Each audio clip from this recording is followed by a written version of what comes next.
What's going on, everybody? Welcome to Real Deal Sports. We are here. We are back. Myself, John, Walt, gentlemen. How you doing?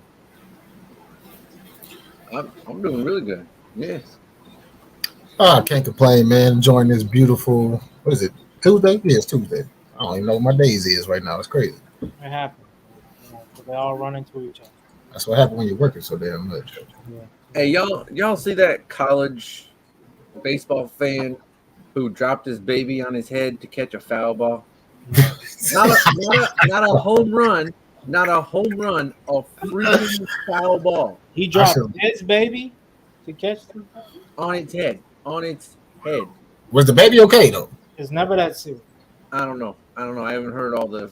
I'll be honest. It might be worth it as long as the baby is okay though. Wait, It's a what? foul ball. It's a foul ball. I ain't never Not worked a- it for a It's foul not ball. a World Series home run either. Right. If you catch What? Bond 700, How much money you can still get for those foul balls?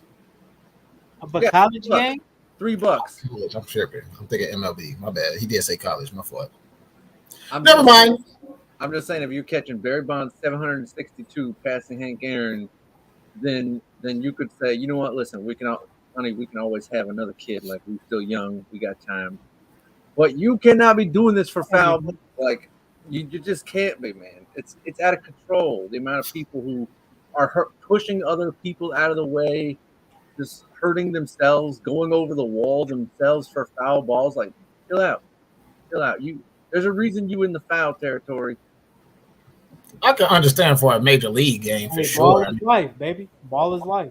I can understand for a major league game, but for a college baseball game, I'm definitely not about to hurt myself for a damn foul ball. But I mean, I was kidding. I'm not about to drop my baby for a foul ball, but I'm just saying, like, if it's in the MLB, that's worth some money one day. You feel me? Depending on who it is. No, it's not. It's a foul ball. Foul balls get hit 40 times a game. Like What? they're not worth anything. They're barely worth like the cost of the ball. Have you ever put a foul ball up on what is that, East Bay or whatever it's called? Yeah, you would probably get like $10 instead of $3. I'm just saying it ain't drop the baby on its head money. That's all I'm saying. I don't know. Chill Well, out. speaking of college, I would like to bring this up though. That Duke player that hit 3 home runs, tearing his ACL. That's fucking impressive. I think he was like in the first quarter or something. I mean, I said first quarter, first inning, and I think he ruptured it either running or something like that, and he ended up pulling out 3 home runs in a game. So wow, with a torn ACL. Because his first run around the bases, he looked like he was fine. So did he when he was in the outfield, or did he tear it on that first run? I want to say it was either around when he was running around after his home run celebration. I think it might have been after, but I didn't finish reading up on it. I'll be honest with you. I was say, like, man, that dude is running good for a guy with a torn MCL or ACL. Like, but then after that, it was different. To that point, though, it seem like torn ACLs happen more often than ever before. Seems like every time somebody grabbed their knee, oh, he tore his ACL. Like, God, dog. Yeah, I don't know. Maybe these trainers, man, they need to strengthen. Those strength and conditioning coaches need to strengthen up these people's hamstrings or knees or whatever. I don't know. I don't know. Now, going from baseball to football. Third, Isaiah Rodgers, corner secondary player for the Indianapolis Colts, is being investigated by the NFL for gambling. He made a tweet Monday about his actions, says he takes full responsibility. I know I have made mistakes, and I am willing to do whatever it takes to repair the situation. Last thing I ever want to do is be a distraction to the Colts organization, my coaches, teammates. I've let people down that I care about.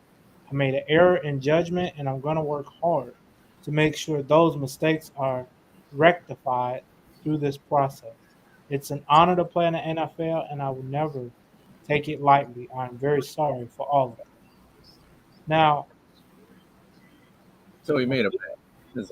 I'm gonna be honest, He made over more than one bet. but I'm gonna be honest. I'm gonna be honest. Like like the Calvin Ridley situation. If I'm, Calvin Ridley, I think he was on his bye week when it happened or what have you. My question is, who's investigating this to know when this is happening? Like, is somebody like investigating when he made the bet to see if they had a game that like how are they finding this out?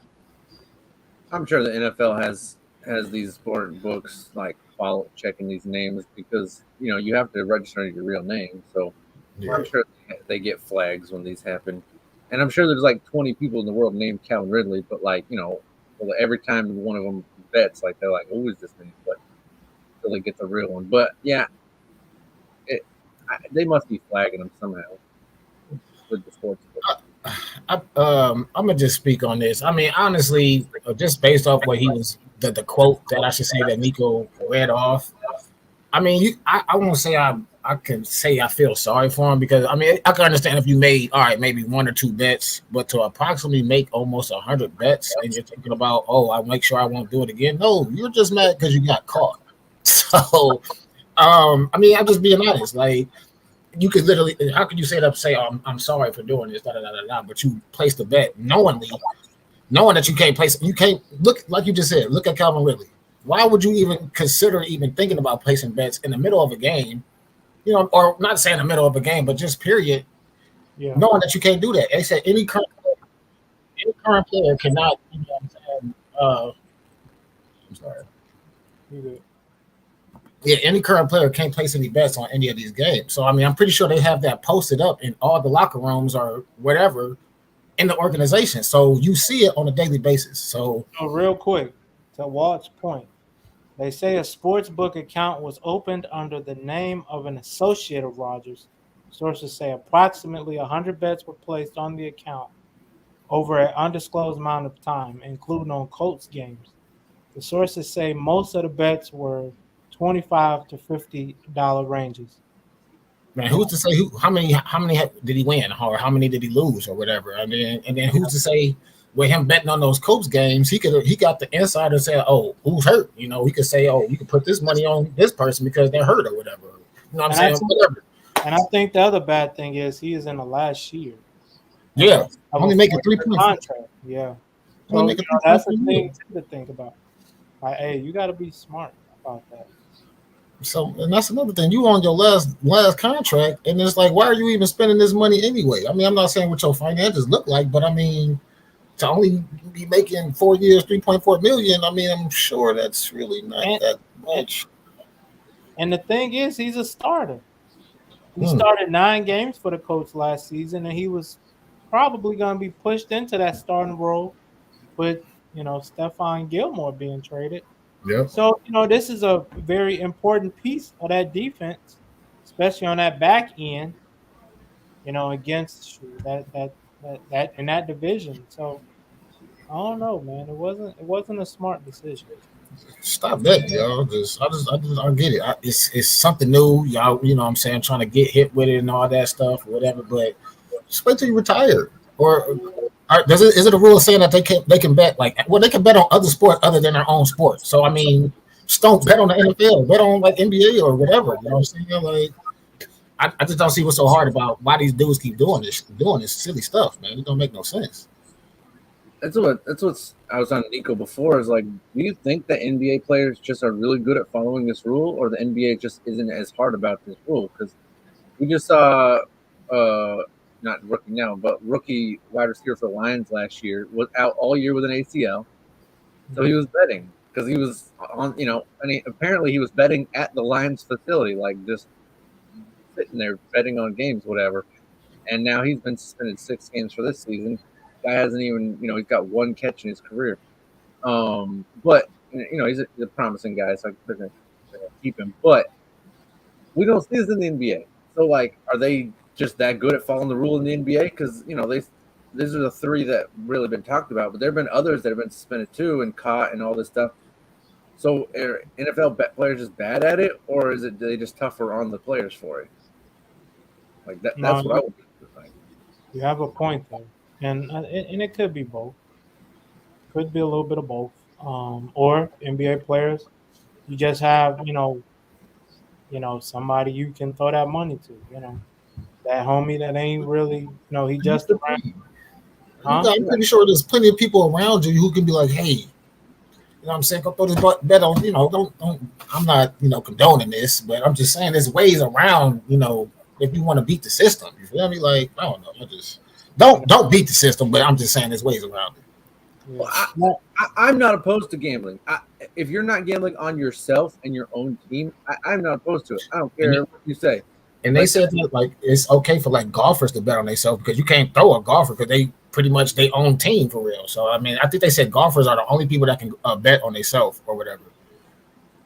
Well, you could throw a game, I guess, but I mean, you can, but why, if you putting 100,000 on yourself to win, why would you throw that 100,000? Right, you would win more by winning, but yeah. So it's not even about beating the system. It's so much like I don't understand. Like Pete Rose. Pete Rose is still not allowed in the Hall of Fame because he bet on games, but he always was betting on himself to win, right? And then he would go out there and win.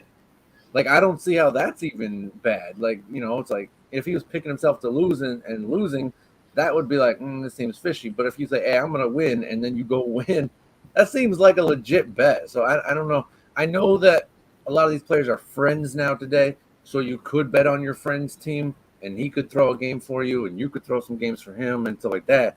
I do get that there are ways around it, so I understand. But for the most part, like I really don't see a problem with. Like I don't think that is going on that big of a deal. Like so, other than throwing games yourself, I don't see the problem with betting that much. So this statement he's saying is literally like one long way of saying, "Oops, I got caught." Like Wall said, like it's just like it's a fancy way of saying "Oops." That's all this was. No, I agree. But we're gonna switch gears here from the NFL to the Major League Soccer or football. I don't know if it's Major League in other countries, but Messi is leaving PSG, and he may be signing a very lengthy $1.3 billion contract. And I don't think what people don't understand, and I'll end up looking this up. When Mbappe signed that huge contract, you get paid all year round. You don't just get paid in the off season. They like give you like 100,000 a week. I don't know how much more they give you during the season, but that's nice right there. That's nice right there. That's more than nice. I feel like with that money, you could definitely set his kids up, his kids up, whatever. You feel me with that generation wealth. But I mean, I think that would be one of the biggest contracts possibly in maybe sports history. The biggest, yeah, by far. So I mean, hey, kudos to him, his agent, all that shit. If he can sign that, you know what I'm saying. But that's that. Like you said, that's a lot of money. And then, like you said, to be getting paid year round, you know what I'm saying, 100,000 or whatever a year. Weekly. You know what I'm saying? That's like any one of us would love to have that type of money. You know what I'm saying? Shit, give me half of that. You know what I'm saying? But they were saying he may make a decision about signing with Saudi Arabia as early as this week. So yeah, and that's the thing is like Saudi Arabia. We've seen with the LVI golf league that Saudi Arabia started. They're paying these guys crazy amounts of money. These guys are willing to throw money at their sports for sure to steal the biggest stars. It's not surprising that they're like, hey man, we'll give you $1.3 billion to come play for a Saudi team. That's pretty crazy. But he also wants to compete. You know what I mean? And so, like, they're going to also have to go get some other guys. We saw almost Charles Barkley a couple of years ago leave TNT for that Saudi league to go announce for the Saudi announcing thing for the golf. but because they offered him some crazy contracts. But so I think, but the thing is, you have to have more than just one guy, and that's the thing is, Messi's going to go out there and he's going to be the only guy on this team who's it's a good team, but it's not. They're not going to compete at the highest level with these top teams, and I don't think he wants that either. So he can go make 300 to 400 million anywhere in the world he wants. So it's like, do I want to win or do I want to be insanely rich? And he's already insanely rich. So and they he's got say a good he already signed a multi-million-dollar deal with Saudi Arabia to promote tourism in the country. Yeah. Tourism, not to play, just to say, hey, go visit Saudi Arabia. We're gonna give you a couple meals for that. I mean, yeah, that's Hey, dope. And then, like I I said, hear, it's crazy that they even making a documentary about him too. So I mean, he I must. hear if you walk the line in them countries, like if you don't break no laws, don't what I mean, don't, and we're talking about like don't litter, we're talking about don't smoke weed, don't do all this stuff. You can like it. Some of the nicest places to vacation, and some of the cleanest places in the world because people don't litter, people don't do a lot of things over there because they're afraid to. But as long as you toe the line, I hear it's nice.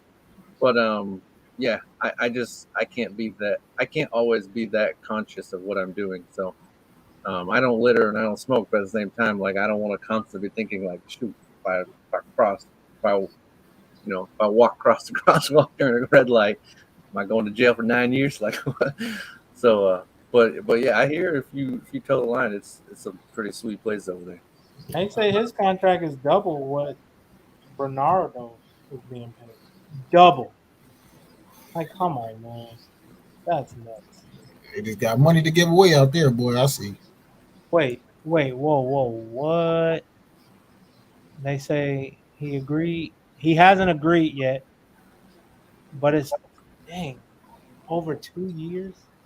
They paying you that over 2 years.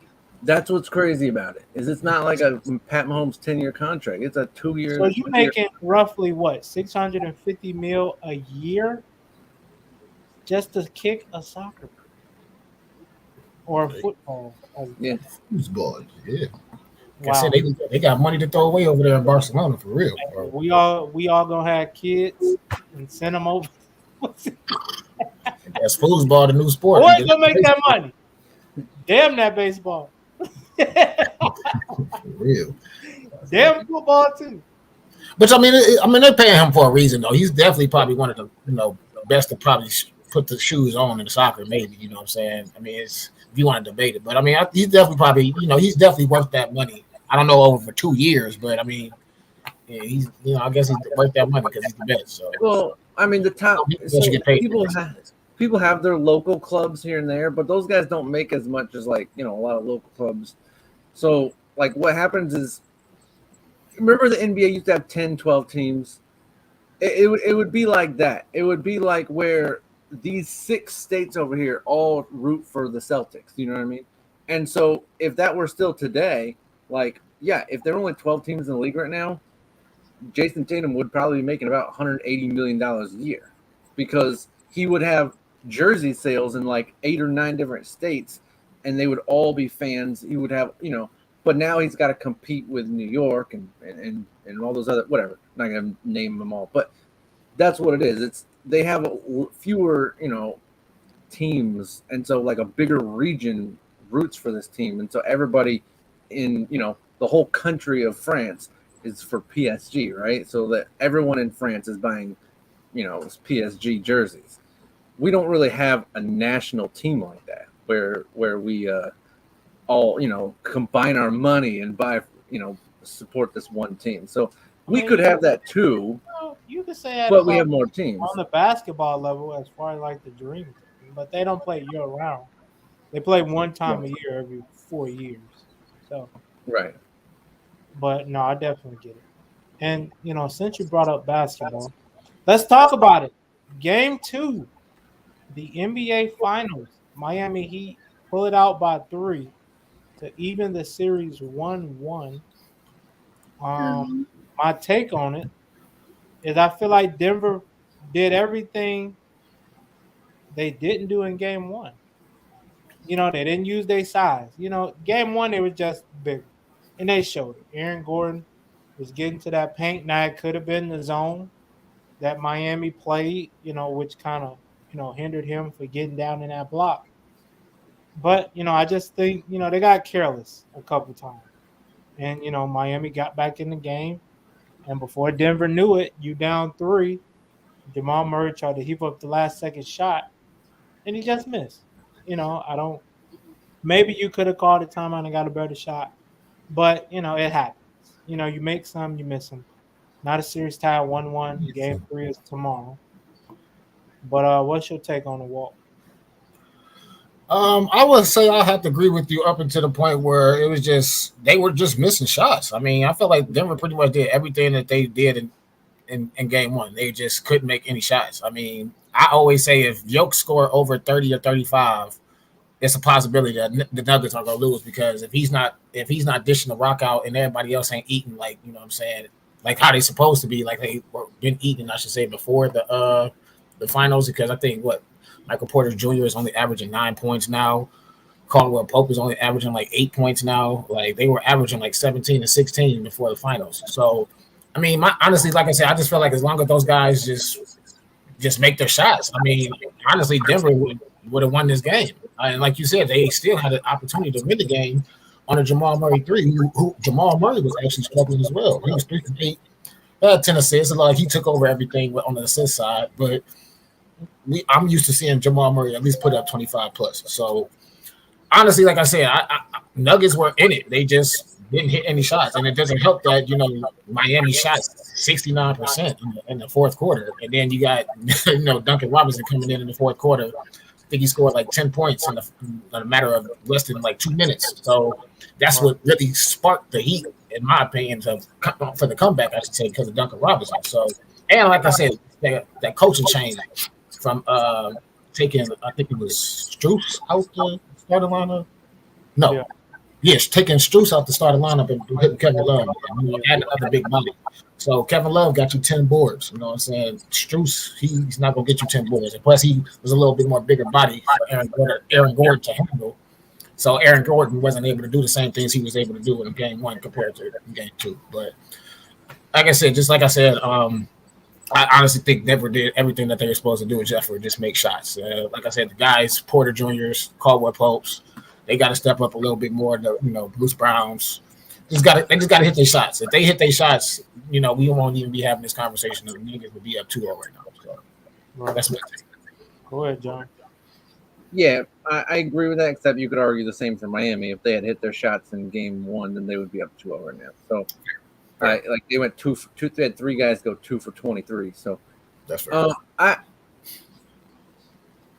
I'm going to say you're going to see Jokic come out aggressive because scoring-wise. Because what's going to happen is Jokic is going to come out and he's going to go at Kevin Love because they want Kevin Love off the floor. They don't want Kevin Love out there because I said before, the way you stop this team is not stop Jokic. It's stop Jamal Murray. Stop Jamal Murray. And that's what they did. They put Jimmy Butler on Jamal Murray and it changed the course of the game. Now, Murray came up with some big shots in the fourth, but going into the fourth, I think he had 10 points going into the fourth. And that was a big game changer. So what they want to do is they want to get Love off the court. And how do you do that? You go at him. You go at him and score. If Jokic can put up 10 to 15 in the first quarter, it's going to force Miami to be like, well, maybe this isn't working, and then they're going to switch. And what's going to happen is Jokic is then going to fall back into that facilitator role and then pick them apart like we see him do in game one. So I think we're going to see Jokic come out offensively aggressive, trying out. It might not work. We'll see. But I think he's going to go at Kevin Love, and we're going to see a really good matchup. We're going to see if Kevin Love can do what none of the other bigs in the finals or in the playoffs have done yet, is slow him down. I'm not saying stop him. I'm not saying that, but slow him down, because in game one, he had 27 points on 12 shots. Yeah. In this game, he had 41 on 28, right? So, yes, 41 on 28 is nice, but it ain't 27 on 12. Like, that's insane. That's 15 more points than shots taken as compared to – so, you want to keep him you want to keep him like, yes, he's going to get his points, but keep him as inefficient as you can, which is not easy to do, but as efficient as you can. And Kevin Love can do that, but we're going to see, man, because he's going to come at him hard. And is Kevin Love ready for that? Because Kevin Love ain't played them kind of minutes in a while. But I like this. I've been saying that. I said this in the last one. I said even maybe give Udonis Haslem 3 to 5. I know you guys laughed, but like when Milwaukee didn't play the guy they got from Phoenix, whom I think Crowder, a guy with a lot of playoff minutes. When Boston decided that they just were not going to use Gordon Hayward, a guy with a lot of playoff minutes. Like, I'm sorry, like it reflects in your team. You're asking guys who've never been there before to play at the highest level. Like, it's okay to put guys in. Kyle Lowry was the one who came in and made that a game in game one. When Kyle Lowry came in game one late, he was the one who like made it a game. It was going to turn into a blowout if it weren't for him. You have to use those guys. They've been there before. They can hit big shots. And like, I like that Miami did it. They went back to Kevin Love. I'm not saying give Haslam 20 minutes. I'm saying give him 3. I'm about to say, bro. You got to use those guys. It works. It works. I can't put Haslam in. Like, I know he's like that mentor type, but he needs to like I can't put him in. Like, I just feel like Haslam, he just like one step away from breaking his kneecap or something. Like, seriously, like I get what you're saying. I get what you're saying, but he's in the gym. The guy's in the gym. But I'm just gonna say one last thing. I would send him out there just to pick up some fouls. Foul Jokic, rough him up, wear him out, tire him a little bit, bump him, hit him, all kinds of stuff. Send him the line, that's fine. But like, I would send Haslam out there just to pick up 3, 4, 5 fouls on Jokic 3 minutes. in 5 minutes. In 3 minutes. I don't care what it is, man. I would have him hit him every play, hit him, just bump him. Like, if he goes up, smack him across the arm. I don't care. Do something. Take something off of him.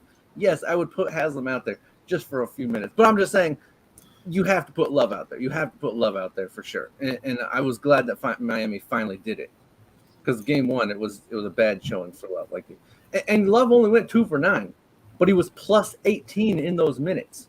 Like, yeah, offensively he didn't shoot well, but he was, but he did all those other things that, there's a reason they were plus 18 while he was on the floor. So. At the end of the day, I still feel like it's going to be a team game. It's not going to be just on Love to handle Joker. I feel like, as long as they just pretty much do it the same thing that they did in game 2, make the other guys pretty much stop the other guys and let Yoke score.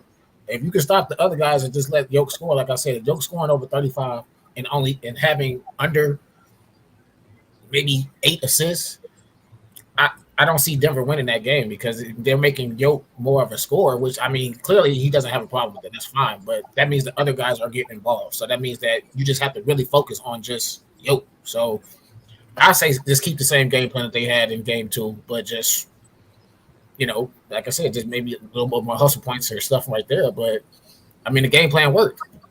You just – the Nuggets were only 3 points away, but still, if I'm Miami, I'm sticking with that same game plan. So, yeah, Nico, I want you to say on that, because that's what I think is Miami gave them their best game and only won by 3, and might have only won by might not even almost went to overtime. So, isn't it really their best game when Gabe Vincent is your highest scorer at 23 and Butler and Bam had 21? I mean, Butler just didn't score that much because, like you said, he had to guard Jamal. I don't know that Jimmy can guard Jamal and give him 30. I don't know that he can. No other star is being asked to do what Jimmy's being asked to do right now. Guard the top scorer, possibly the top scorer on the team during the playoffs, and also contribute on the other end. No other stars are being asked to do that. Jokic can't guard anybody. He can't guard Butler. Easy. Butler would drop 45 on Jokic. Easy. So, no other star is being asked to do what Jimmy does right now. No, you're 100% right. And Jokic is being asked to do a lot of things that Jimmy's not being asked to, obviously, too. But I'm just saying in different ways. They're being asked to do different things that no other stars are being asked to do from those two. And to that point, I think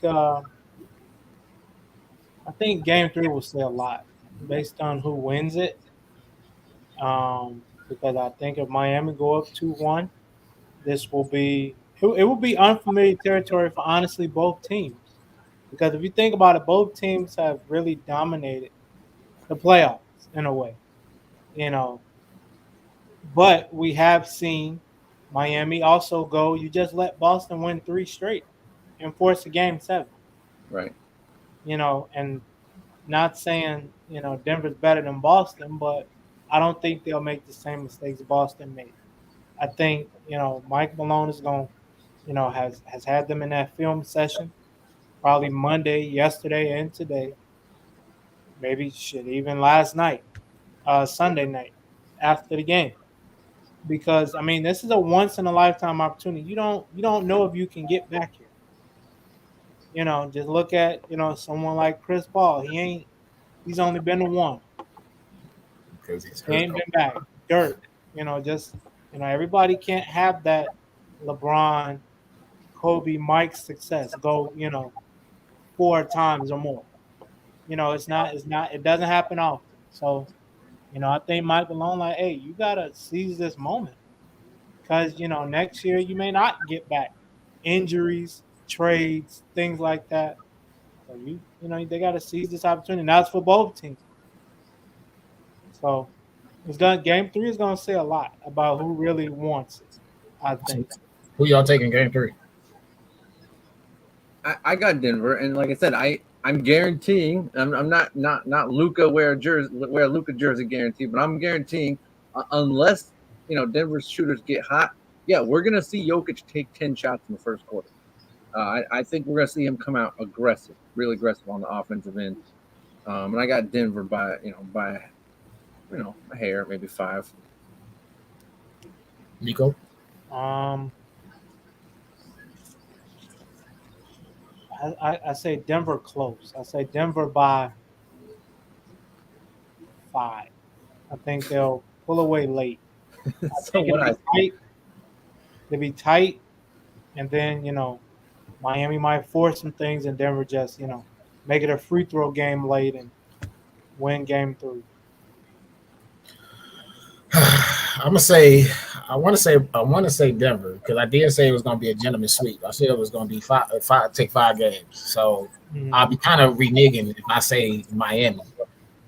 But if Miami can keep it close though, they make me nervous when they keep games close, man. I ain't gonna lie, because Miami, it's something about Spoelstra and his play calling, man. He know how to draw up the right play when it's time to for crunch time, I should say. So I'm gonna say Denver, but if it's close, I got Miami. But you can also say the same about Denver. You definitely just look can. at Game 4 against the Lakers. Lakers lead the whole game, and then Jamal 4 straight possessions. 3 is like, come on. That's facts. It's just I don't know. I just Spoelstra. I don't know. I'm not saying that he's a genius. It's just I don't know when it just comes to those times, man. It just between him and Butler, they minds together when it comes to those times, bro. It's just I like they tandem more than And this is no disrespect to Mike Malone to Joker, but it's just I just like they tandem. It seems like they just know Butler know where to be, and Spoelstra know the right play to call. So. Right. Like I said, if it's close, I got Miami, but my heart telling me Denver though. But I definitely can see tomorrow Michael Porter and Aaron Gordon really imposing their will because you're the bigger team. Right. What are you shooting jump shots for? Get under the rim and lay that thing up. Come on, bro. He said Michael Porter. I wish he would drive the ball a little bit more instead of shooting the ball all the time. Man. Yes. He's 6'10", bro. You shoot the ball all the time. You don't drive at all. Like I don't get that. Like, yeah, I don't know. Maybe I don't know. I don't know what I'm talking about. But I would like to see him drive the ball a little bit more to create that shot. I mean, to create his shot, I should say, because it just seems like if nobody's creating that shot for him, he's not willing to take that shot. He should do in Game 3 what Aaron Gordon did in Game 1. Just Absolutely. take it down to the block and cook. Because the majority of the time, who they have guarding Michael Porter Jr. What is it like? It's like a Caleb Martin or Caleb Martin, Duncan Robinson. They run on the zone a lot in Game 2. Yeah, that zone did kill him. That little zone definitely killed him for sure. So, but you gotta penetrate it. Yeah, right. It's like do something. Yeah, Shit, Luke like come Thompson on, don't bro. drive. And he did. He drove to the lane 3 times in the fourth quarter. He played 26 minutes and had 5 points in game two. Porter. You know, yes. And Caldwell Yeah, Pope had 36 minutes and 6 points. And those are two yeah, we people. haven't seen that. We Go ahead. haven't seen that game from Porter yet. I think it's coming though. I think it's coming. We're either gonna get in 3 or 4. We're definitely getting 3 or You 4. need it tomorrow. You need it tomorrow. You rather have it tomorrow than to have to bank on it for game four. And then Yeah. before you know it, you're down 3-1. He's a But great also, shooter because he's so long. Like no one can block his shot. But yeah, sometimes if it's just not falling, then you gotta get in closer. Miami did lose. They did lose 4-6 just a series ago. So they are not I ain't gonna say they're not good at home, but they're beatable. They're beatable. This is So the first game Denver has lost at home since March. yeah, home game. Crazy. Yeah. And the So first time I think they've been tied all playoff. That's crazy. And I But this, think game one was the first time Miami has lost. Game yeah, one all game playoff. one. Yep. A lot of first this playoff. So Yeah. So it's gonna be an exciting game, man. I'm excited for tomorrow. yeah, 100%. Me too. So while we're speaking about the finals, let's talk about a guy that is very familiar with the finals. What? LeBron James is going to Dallas, and Walt is going to get him a number 6, blue and white. I'm just happy at the fact that he gave him the praise, though. Like, I don't even care about none of that stuff you said He's afterwards. familiar with the finals. I didn't say he was familiar with winning. But this is allegedly this isn't true. But me personally, I mean, I don't see why LeBron would pack up just to go play with LeBron and I'm sorry, play with Kyrie and Luka. And even if I don't even think they could be able to have Luka and LeBron on the same team, so it would have to one of them will have to go. I think so because if not, you're just gonna have LeBron, Kyrie, and Luka, and then you're just gonna have the 2 other guys and maybe a couple other guys, just like it was going to kind of be like the Miami days. You know what I'm saying? When it was just kind of like the Bosh, the Wade, and LeBron, and they just had, a couple role players. It's going to be something like that. But I feel like his best scenario is just to stay in LA, man. You got everything set up in LA. And like I said, you got your son getting ready to go to college and everything and out there. So it's just like, me personally, it just wouldn't make sense for him to just pack up and leave LA just to go to Dallas. I'm not sure how, Kyrie's recruiting skills are. I'm pretty sure they're not that good, but I'm pretty sure LeBron will probably have him come play for LA before he goes to Dallas. So I'm just saying. But I mean, like I said, honestly, the team that the Lakers have right now, they just maybe have to add maybe 1 or 2 pieces, and they can literally go right back to the Western Conference Finals. Seriously, like maybe add 1 or 2 more pieces, and they're right back in it, if not possibly in the finals. So yeah, if I'm LeBron, I'm chilling. I'm not going to Dallas. Dallas is muggy and hot all the damn time. It'd be like 7 o'clock in the morning. It's like 100 degrees, and nobody's trying to deal with that. Nobody's trying to deal with that. And I think Savannah ain't having that. She like, boy, I like it out here in LA. I'm chilling. Nope. But you act like she can't stay in LA. Texas is not that far from California. I'm just saying, it's so. When was the last time you've been to Texas?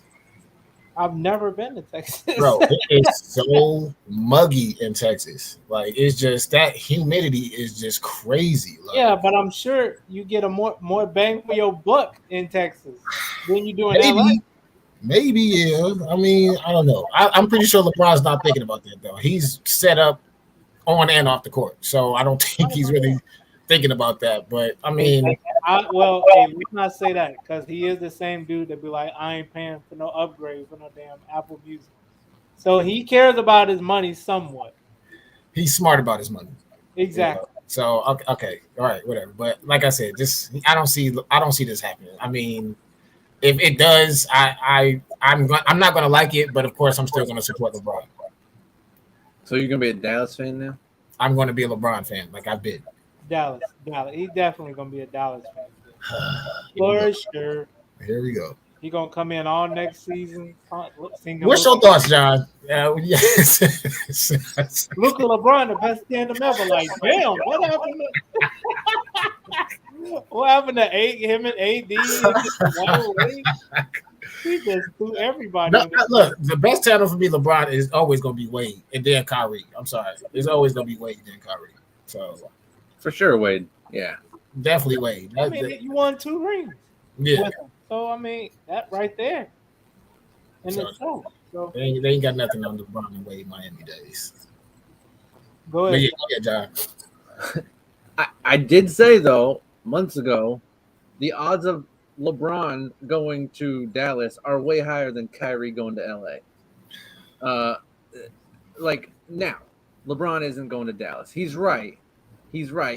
He cares more about, at this point in his career, I think LeBron cares more about, well, I don't know what I'm trying to say, but his image more than rings. He still cares about rings a lot, but I think image edges it out at this point in his career, and I think that works better for him in LA than in Dallas. But yeah, Kyrie doesn't have to be a great, recruiter. All he has to do is say, hey, $40 million in Dallas is about $60 to $70 million in LA. So, unless you're making $20 to $30 million in commercials and movies and all that stuff, then coming down here and playing, you'll make all that now. But at the same time, he's got that Nike money and all that stuff. So he's set. Production, movies, like he got all type of money out there in LA. Why would you move to Dallas?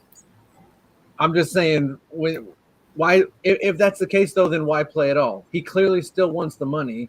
Not just, I think he wants to play, but he also wants the money. So, I think the money does matter to him. So there is that part of it that says $40 million in Dallas is $40 million. $40 million in LA is about $25 million, probably. Who knows what it comes out to? So, I there is that. But I do think that Dallas is actually more poised. And we saw a terrible run last year. But I think if LeBron came there, we're going to see some other pieces move. I don't know what else they're going to do.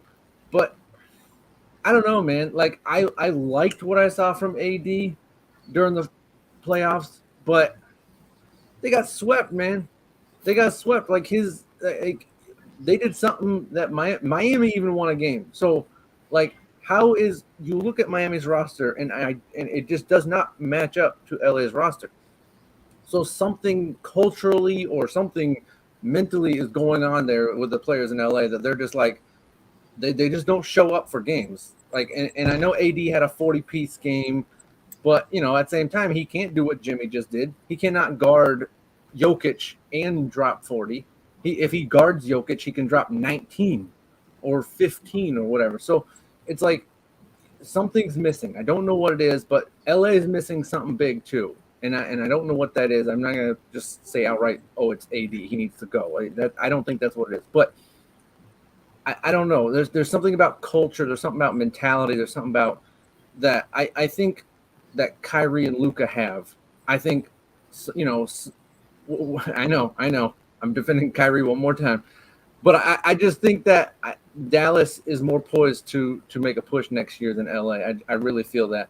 And I think, but we'll see. Because, Texas is going to be interesting. I mean, you got Wembanyama. What I know I'm saying it wrong, but coming there, DW become an interesting place to play again. Maybe not the Rockets for a couple of years, but we'll see.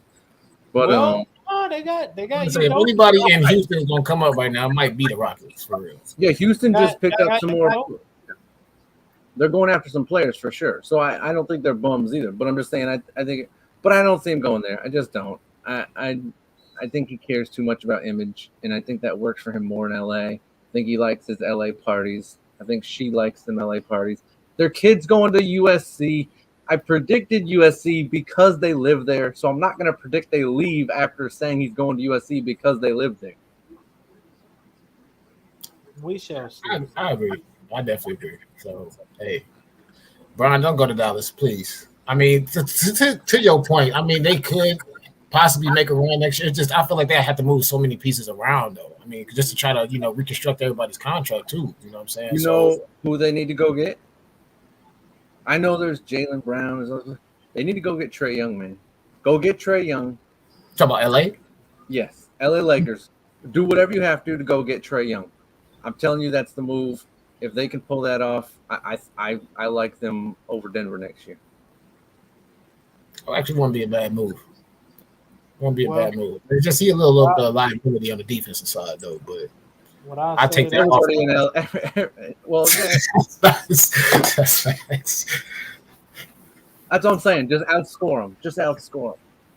Because with LeBron, you can't double team in the middle because you got AD down low, and you can't double team him down there because you got Trae Young he can pull up for about 6 feet beyond. So like you are going to be so stretched out with those three on the floor at the same time. I don't see how you can double team anybody with LeBron, AD, and Trae on the floor at the same time. I really don't. That young gunner Austin Reeves too, boy. Yeah, I like Austin Reeves. They have to keep him. By the way, they talk about all these Miami undrafted guys. Austin was undrafted, but he's not a true point. I like him. He's a nice point guard. He's just not a true point. I like him at the point two.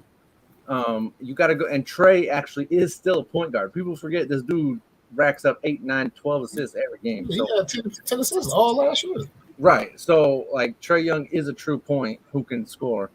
So yeah, they got to go get Trae. That's the play for me.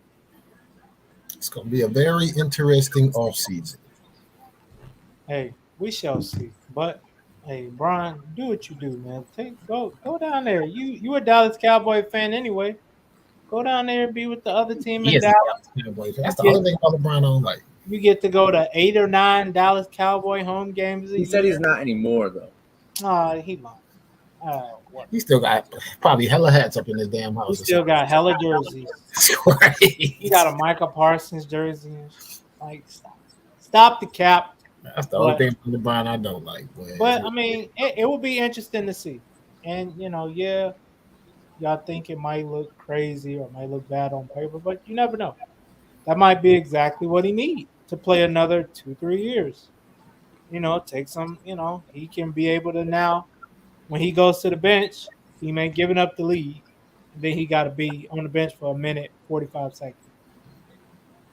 Maybe this is exactly the team he may need to play another year or 2 or 3.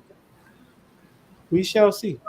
There's no chance that he retires for a year and then comes back to play with his kid, right? I don't think so. I think he got too much pride to do something like that. I think at this point, anything is possible. But if he was to do that, it would be crazy. And it would be also interesting to see what teams would want his services. Just imagine LeBron at a full rest for a year and then coming back.